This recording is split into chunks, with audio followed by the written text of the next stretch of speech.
I have a friend on the NYPD who told me there might have been a relationship between Bulletproof Records and organized crime. You talking to the police about me? You out your damn mind? You told me you write about entertainment and art. The FBI and Raising Kanan have been steadily building their case. After the chaos of the Italian mafia's attack, they set up shop at Howard's precinct, setting their eyes on all the crime families in New York, specifically targeting those who are behind the attacks at the end of Season 2, but also those in charge at the Baisley and the South Jamaica houses.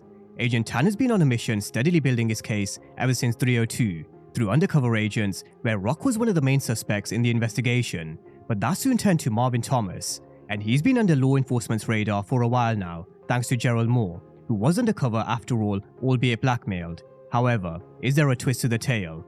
Over the last few weeks we've been through the case for Famous, we've been through the case for Marvin Thomas, and we've also been through the case for Detective Howard. But after episode 8, I do think it's time to bring everything together, especially because Captain Beck may yet provide a twist to the tale for who law enforcement slapped the handcuffs on. So in this breakdown, we're going to be running through whether or not Marvin will end up in prison, but we're also going to take a look at Captain Beck's next move and how he could turn this investigation completely upside down in Raising Kanan Season 3. Now I think the early questions from the beginning of the seasons was Marvin being watched by undercover agents?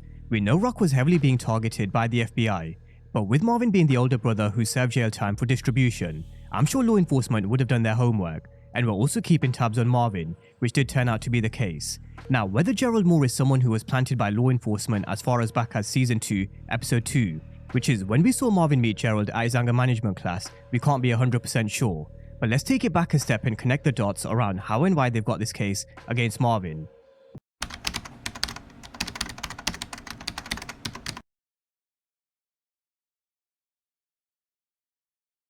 Early on, Agent Tanner and the FBI were looking for an inside man. They targeted Sal Baselli by trying to get him to flip because according to their sources, he was a marked man. Now, who those sources are, we don't actually know, and it is something to keep in mind whether they have another snitch on their radar, or like Stefano said, listening devices in his shops and place of business, so that's just a thought. But they failed with Sal Baselli and they also failed with Stefano when they brought him in for questioning. However, I did raise the question about Giorgio, who works for Stefano at the front of his fish store. He's got the perfect place to overhear certain conversations, as well as seeing the comings and goings of key players that walk through the door. For example, in 306. The mailman. Special delivery. Neither rain nor sleet nor snow. So Giorgio and the Italians are ones I would say let's keep an eye on, especially because Agent Tanner did say he has sources. Now in 303, Marvin received a 911 pager from Gerald Moore because he found himself in a bit of a fucked up situation.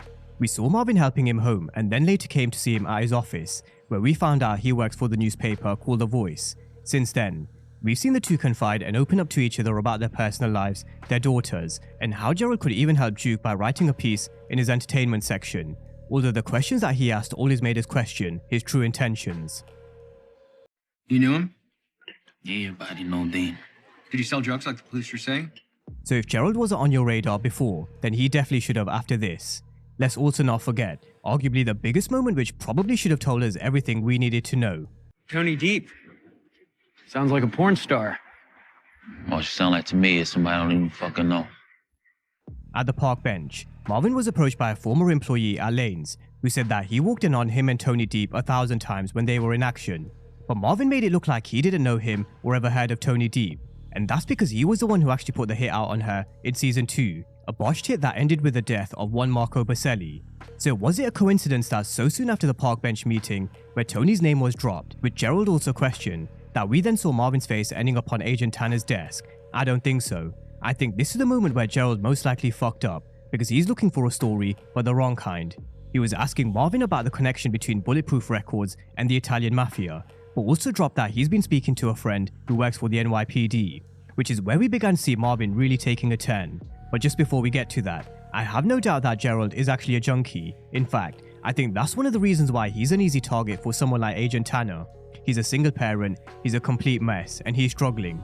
So if you've got Agent Tanner blackmailing him like he is, Gerald really is backed into a corner, which probably will end in a one-way ticket to power hell or heaven, whichever way you see it. Now, I think Marvin knows that Gerald is beginning to cross the lines, which you can't be doing in the world of power, which means Marvin has to do something which I don't think he's going to want to do. But here's the problem. He can't risk anything that comes back to him. If he does, then the problem that he could have is, it could give Agent Tanner more ammunition. So could we actually see Marvin dealing with Gerald by potentially making it look like an overdose, because snitches do have to be dealt with. Now on the flip side, even though I do think he does need to deal with Gerald one way or another, he does face a huge moral dilemma. Does he leave these girls without their father?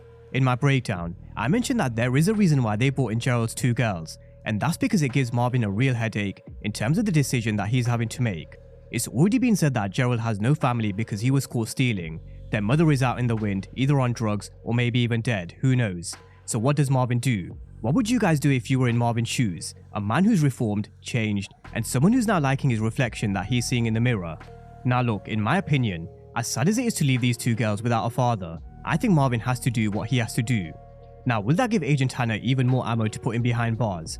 I always make the point of how even characters may be dead in the Power universe, they can always leave a parting gift or make moves from beyond their grave.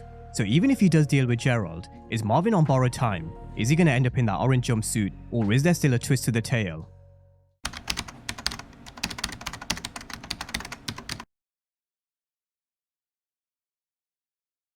Intertwined in this story with law enforcement is also Detective Howard. He started off by throwing Agent Tanner down the wrong direction, by sticking to the story with Crown being behind the Baisley and South Jamaica houses. He was kept out of the loop on this investigation around the main suspects, which made him make his move to take Ogden's role to oversee this task force. However, in recent times Agent Tanner has thrown in Marvin Thomas's case file, and you do have to wonder, why did Howard not tell Rock? They ain't got nothing on nobody. No suspects at all. There is a reason why he's keeping this really close to his chest. Either he knows that Agent Tanner was throwing him a bone to see if he would bite, or he's keeping his cards really close to his chest in case he needs a fall guy. Now Ogden also told him that Marvin was the main target of Agent Tanner's investigation, which also lines up to what we've seen Tanner put pressure on Gerald for. But here's where it starts to get a little spicy and a little complex. Enter the well-respected former member of the NYPD, Captain Burke. It was Malcolm Howard. After the dust had settled around his daughter's death, he's beginning to realize he's got a lot of regrets and guilt, and he now wants to right some wrongs and clear his daughter's name. That started by approaching Adina Foyle, who said she wanted no part of it, which brought him over to Mr. Bingham, where he connected the dots to Detective Malcolm Howard. So this is where Captain Burke comes into the picture. He may be retired, but he is an experienced former captain of the NYPD, and someone who's still held in high regards over at the NYPD. So I would not be surprised if he finished what his daughter started, and who knows, maybe with the latest revelation, this could bring Adina Foyle back into the picture. However, if we are talking about Shannon Burke's investigation, there's also one person who could also come back into the fold. Yeah, he told me that he has a son. Just found out about him not so long ago himself. He didn't say much except for that the kid's a teenager. Now, they're yet to do the background checks on Detective Howard, and Captain Baptiste did say he'll be okay as long as they didn't speak to any of Howard's ex-girlfriends. So let's not forget, Andrea may not be an ex-girlfriend of Howard's, he was just sleeping with her for what was said to be about 7 years. There was also this pillow talk where he opened up to her about having a son, and Captain Burke along with Adina Foyle only have to connect the dots to the foundation that was laid by Shannon Burke's investigation. Let's also not forget Andrea was questioned by Shannon in 205, which I'm sure she would have kept a log of.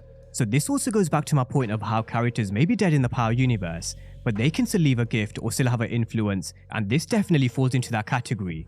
Just like Scrappy and D-Wiz seem to be haunting Lou, Detective Shannon Burke could be coming back to haunt Howard. So Detective Howard, you may want to watch your back, because I think the chickens are coming home to roost for you soon. If not in Season 3, then they will at some point.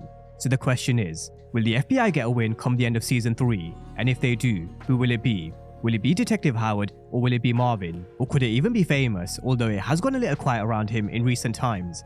He still has that murder weapon, so that's just something to keep in mind. But if I were to give my opinion on who I think could go down, I would say it's between Marvin and Howard, but more leaning towards Detective Howard. So with all of that being said, that's the evidence, facts, findings, and investigation. So the floor is now yours in the comment section. Let me know if you think the FBI will bring the hammer down on Marvin, or will Captain Burke provide a twist to the tale, or could it be someone else? Drop all your comments down below in the comment section, and as always, thank you guys for watching, and I'll see you next time.